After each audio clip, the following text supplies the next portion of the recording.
Okay, it's that time of the year again. We have my top 20 favorite songs that I reacted to in the year of 2022. I started this out with about 35 songs, cut it down.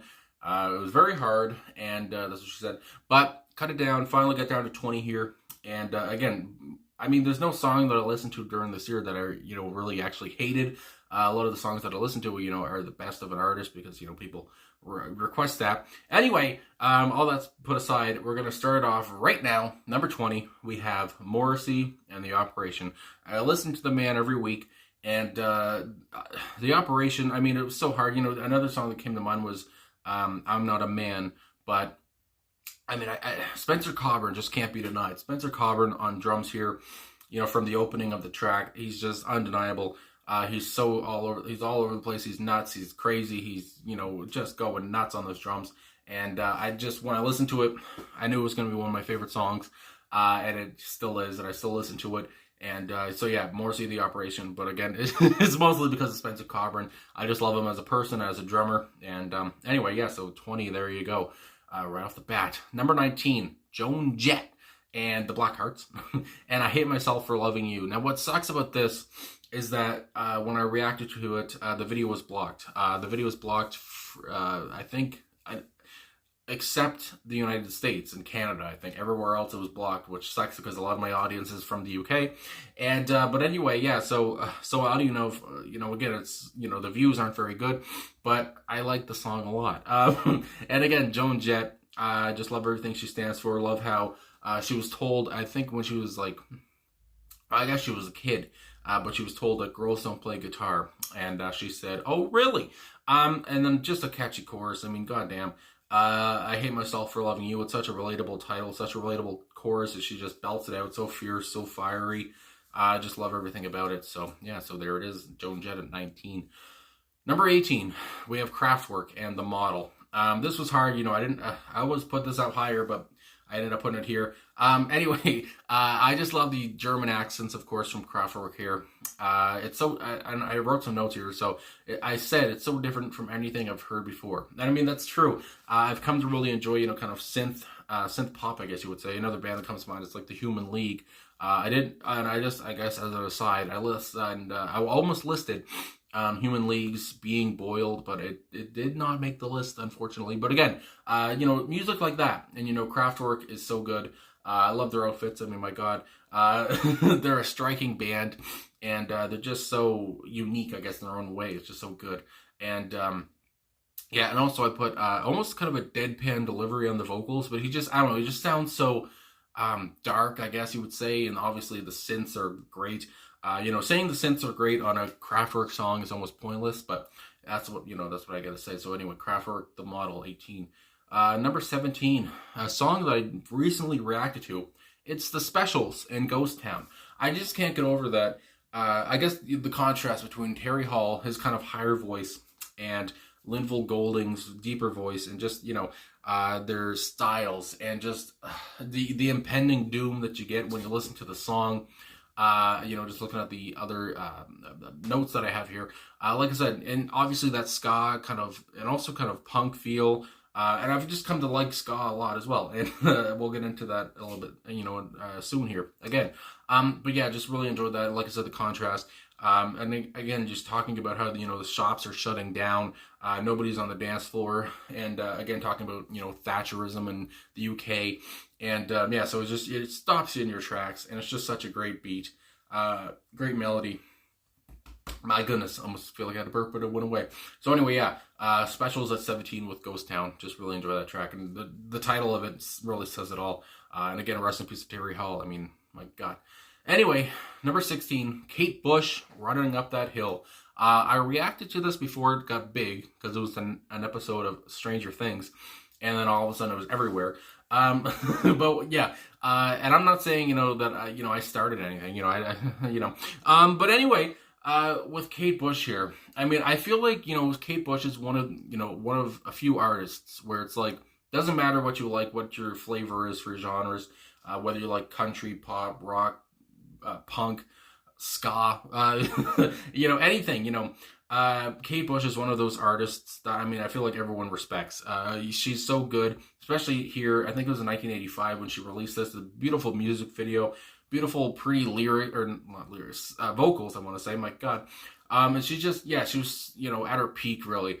And just like I said, that video is so beautiful. It's just, it takes you to a different time, and just almost makes it feel kind of nostalgic in a way. I don't know, but it's just so beautiful. Like I said, catchy as all hell, and which is always good for a song. And I can see why the producers or whoever wanted to use it in an episode of Stranger Things. And yeah, it's just so catchy, so good, and had to be on my list. Even if, it got so big, it reminded me of how good the track is. Anyway, number 15, we have, like I said before, with ska, the talk of ska, it is Madness and Baggy Trousers. When I listened to this song, I didn't know what to expect. And it was so fast, so quick. I almost couldn't keep up. My ears were trying to keep up. I was just, what is going on? Good Lord. But I just loved the delivery of the vocal or the lines, and just, again, the whole sentiment. Because, again, you talk about, school, the education system, obviously flawed. But, you have songs like, Another Brick in the Wall by Pink Floyd, which they talk about when I reacted to the song. That's what I talked about. And then you have a song like this where it's kind of, the opposite of all that, where this guy is talking about how, he had fun in school. It's about, it sounds like a bunch of schoolboys just having fun. And I mean, yeah, and that's what really gets across. And I think that's what they really wanted to get across, to talk about that school wasn't all bad. And it kind of had the teachers who were kind of scared of them, and how they just really enjoyed their, their youths. In school, and playing around in the mud or the dirt or whatever he said, and it's just, I don't know, it's so good. And again, I just love the sound of the chime at the beginning.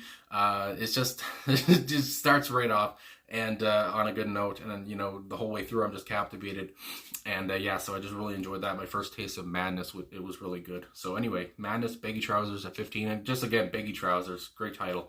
14, we have The Cramps, Goo Goo Muck.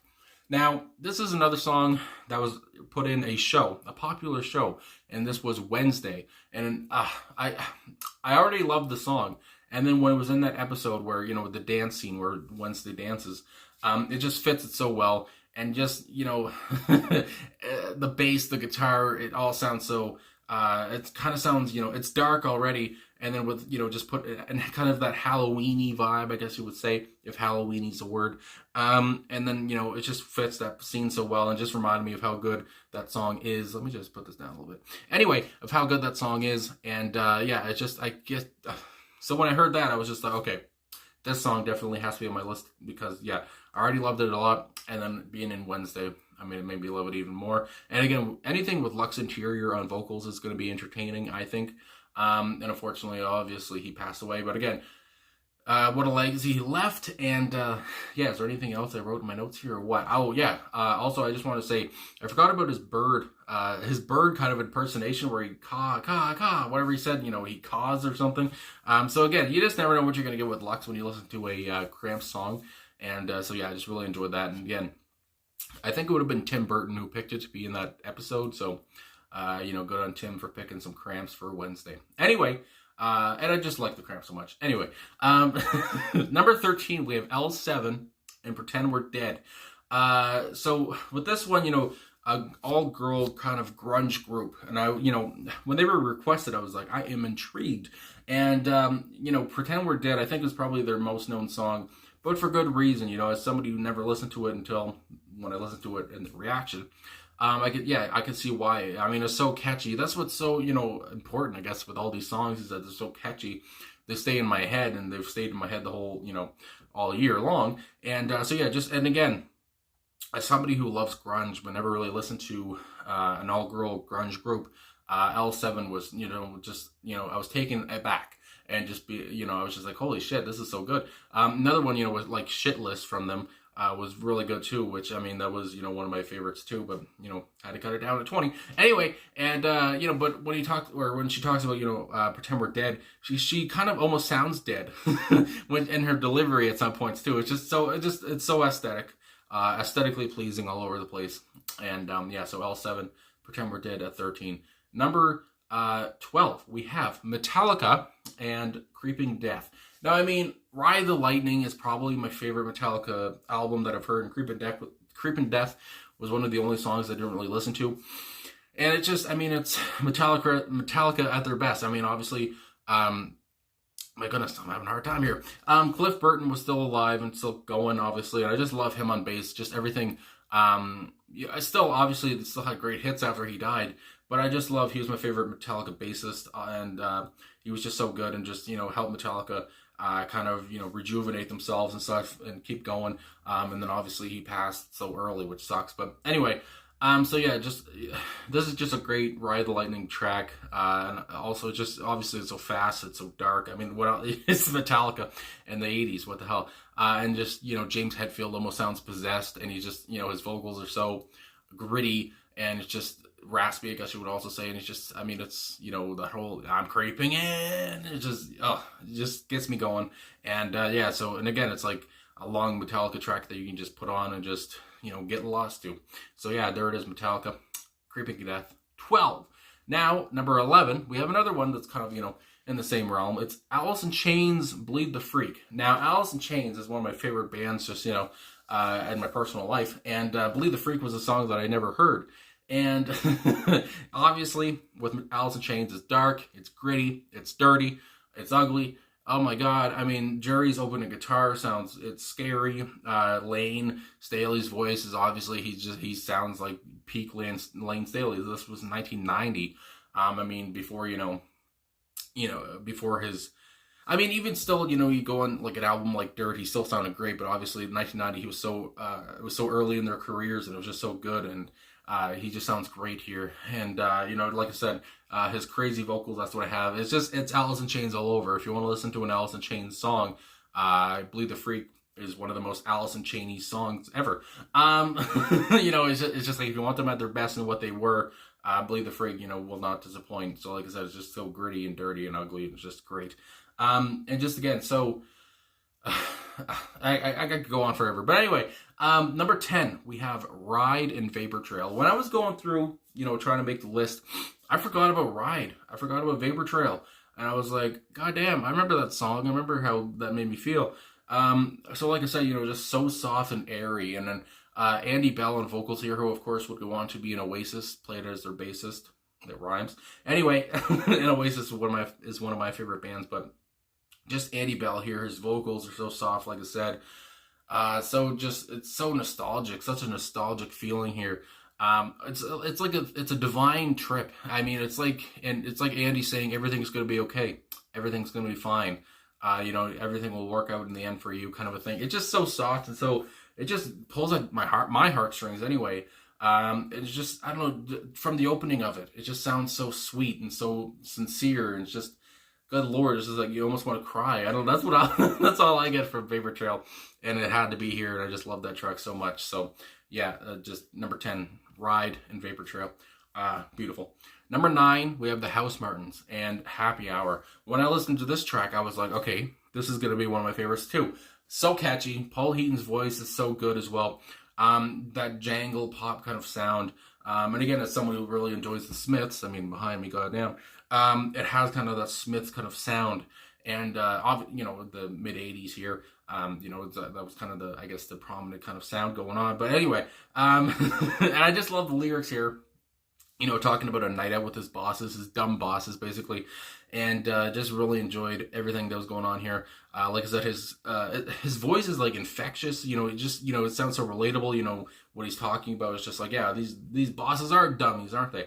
It's just like, yeah. And again, the song is so short. It's just so short and sweet and so good. And almost wish it was longer. But yeah, it's just, I don't know, I just love his cadence, and that chorus is so catchy too. And I love the backing vocals as well. Just everything's just so good about it. My God. So yeah, number 9, House Martins and Happy Hour. Ooh, number 8, we have Pete Shelley, Homosapien. Hand to God, it's Pete Shelley, Homosapien. When I listened to the Buzzcocks, or just Buzzcocks, and people talked about Pete Shelley, and I listened to Ever Fallen in Love. And listening to that, I was just like, well, let me check out Pete Shelley's solo stuff. And just Homosapien just grabbed me. I think it was really his only probably his best known song from his solo career.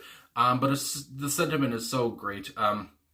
Because again, Pete Shelley was gay, or bisexual, I guess you would say, and but he stood up for the LGBTQ rights and stuff, and he just I just love everything he stood for.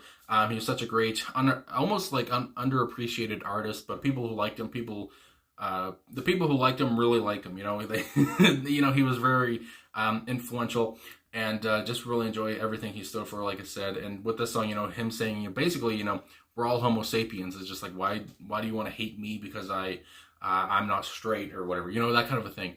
And it's just so good. I mean, my God. And again, just looking at my notes here again, talking about how, it's way ahead of its time. 1981, I think, is when it came out. And he just wasn't afraid to, speak his mind. And that's just what I love about him. And it's just, again, it's an infectious track. Just so, I want to say the synths on it are so good, so catchy. And that's why it's in the top 10 here. I mean, when I listened to it, I knew it was going to be near the top of this list. It was just so good, and I was just taken aback. So yeah, there it is, number 8, Pete Shelley, Homosapien. And again, just can't say enough how much, it means to so many people. Anyway, number 7, REM, Night Swimming. My God, I think, I listened to these tracks almost around the same time. But anyway, Pete Shelley and REM, but Night Swimming here, it's REM all over. I mean, if you listen to an REM track, Michael Stipe's vocals are so lovely, you would say. It's his voice cracks at some points, just almost right off the bat when he talks about when he opens the track. It's just like, I don't know, I just love that. It's almost orgasmic. It's just so good. And he's one of my favorite vocalists. And REM, I like how they they split up, I think 2007. And it's just like they said they've done enough. And I mean, it's just one of those bands that are just like, they're almost, I mean, I wouldn't say they're underappreciated because a lot of people know who they are, but they're just so good. It's just like anytime you listen to REM, it's just like you want to think that they're underappreciated, they're, underrated, but I feel like that people, rate them very well. But anyway, yeah, I just really like this song, so nostalgic. Like I said in my notes here, not a lot of instruments going on. You have the piano, and you have mostly, the piano and Stipe's vocals, and it's just so nostalgic. And it's a song that I'll listen to a lot, and I mean, that's what really comes into play here. And just you get the imagery automatically, and the music video was really good too.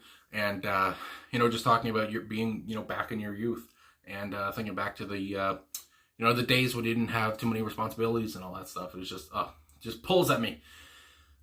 Anyway, number 6, we have Cocteau Twins, Wax and Wane. You're damn right we do. When I got requested the song and this band, I was like, what is this? And I listened to, when I reacted to it, they did a live version. I saw Elizabeth Fraser dancing and stuff, and I was just like, what is this? And then she started singing, and a voice I've never heard before. Kind of that, almost, a shaky kind of a voice, and it's just unlike anything I've heard before. She sounded so different. She sounded so almost like a chant or something. And I mean, Wax and Wane here is so atmospheric, and just how it starts off, you're just like entranced. It's just like, holy shit. And like I said here, just striking. You almost feel like you're in a different world. I just can't say enough good things about Cocteau Twins and Wax and Wane.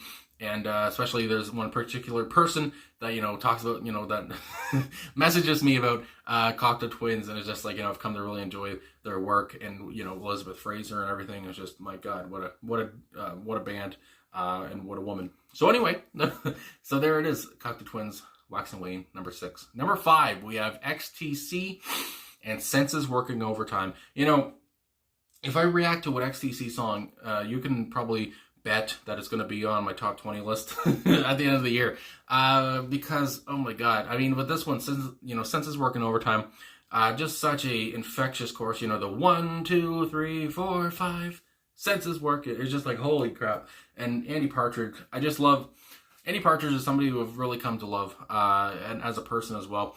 And it's just so catchy of this song is the guitar work is so raw. I think it was acoustic, kind of guitar work as well, and how it just starts off kind of, captivatingly, but it's just, again, it just starts off with that acoustic sound, but it's just like you're just captivated anyway. And yeah, it's just, and again, Terry Chambers, I had to mention him as well. You know how he backs the whole song up, and it just sounds so good, and it just sounds so. I mean, if you've listened to the song, I think you know what I mean. It's just so good and so catchy, and it's XTC all over, and just really enjoy the track. And it's a beautiful track. I mean, again, when you talk about this band, it's just like not all their songs are kind of like this, but you know, talking about the five senses and just kind of how kind of good life is, and it's just, you know, it's just a great track. I mean, holy shit. Anyway, number 4 here. Yes, it's XTC again. It's Dear God from XTC. I think I only listened to these 2 tracks from XTC this year, but they're both, I mean, they're both my favorite, some of my favorite songs are reacted to. Again, I just love XTC so much. And again, the acoustic guitar comes into play again, and again and again. And, I just love Andy Partridge here with how his prowess is, you know, how mad he is. I don't know if you'd say mad, just angry at God, you would say. I love the child's voice in there as well, to kind of even reach further into your soul. And just, I love when he, you know, in the music video, when he starts hitting the tree, you know, and he's asking questions, and it's just, as an atheist, I mean, it just speaks to me even more. And, yeah, I just really enjoy Andy Partridge's part here. But again, the whole band, you know, from Colin Moulding, Terry Chambers, they're also good. And, I just love XTC. I need to listen to more XTC. But I want to, you know, react to a lot of it too, you know. So anyway, but yeah, I just really enjoyed that. And, yeah, just, like I said, it's just, you know, really relatable for me. Okay, so then we're down here to, I want to say number 3. Yes, number 3. Bare Naked Ladies and Brian Wilson. Now, Canadian band, I've listened to, you know, many of their big hits, but I never listened to Brian Wilson, which is weird because Brian Wilson is one of my favorite, you know, artists, because, you know, Beach Boys are one of my favorite artists. And, you know, just basically it's a whole story about Brian Wilson's life, you know, and his troubles, especially from like the mid 60s to the 80s. And, you know, his whole kind of, yeah, his downfall and his decline, you know, into drugs and more drugs, and, you know, gaining a lot of weight and all this stuff. And yeah, just with Stephen Page's voice on this, it's so easily stomachable. I mean, if that, you know, his delivery is so good, and it's just so infectious. Again, infectious is a word that's used many times now, but it's just so good, and it's just so lovely to hear, and just to talk about Brian's story as somebody who really loves Brian. My goodness, and really loves the Bare Naked Ladies too. And yeah, so it was just lovely. I got some gas going, but yeah. And it's a song that I listen to a lot, and I mean that again, that comes into play here for this whole list. If it's a song that I listen to a lot, I know it's a song that I like. And yeah, and also I just love how there's that acoustic intro, and then it builds up, and by the end of the song, the band's just jamming out. And yeah, just again, it was going to be near the top, I knew when I listened to it, because again, I love Brian Wilson, and I just love their take on his life. And yeah, so there it is. Brian Wilson, Bare Naked Ladies, number 3. Number 2, it was easy. My top 2 was pretty easy, and after that it was kind of hard. So number 2, we have The Replacements and Unsatisfied. This is a song that I can't listen to over and over, which might sound weird because people will be like, well, why is it near the top? Because it's a song that just, it's so gutting. It's so, it's so nostalgic almost in a way, so relatable. I just feel it so much in how Paul Westerberg says, you know, screams that chorus, you know, I'm so unsatisfied.